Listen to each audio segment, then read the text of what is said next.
नमस्कार, मैं हूं अनीश कुमार मिश्रा। भोजपुरी की क्वीन एक्ट्रेस अंजना सिंह की नई फिल्म आ रही है, जिस फिल्म का नाम है देवरानी जेठानी 2। ये फिल्म यूट्यूब पर आ चुकी है। बहुत दिनों से पारिवारिक फिल्में नहीं आई थी भोजपुरी में। जो छोटे कलाकार हैं, जो जो पुराने कलाकार हैं, वे भोजपुरी में पारिवारिक फिल्में दे रहे हैं। कुछ डायरेक्टर्स लोग हैं, कुछ प्रोड्यूसर हैं जो पैसे लगा रहे हैं पारिवारिक फिल्मों में। इसी कड़ी में अंजना सिंह, गौरव झा और संचिता बनर्जी की एक फिल्म आई है, जो कि पारिवारिक फिल्म है।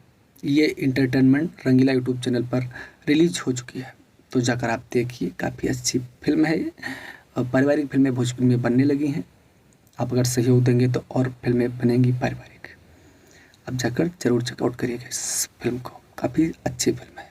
एक पारिवारिक फिल्म अगर देखने के शौकीन हो तो जाकर आप देख लीजिए। फिल्म बहुत शानदार है।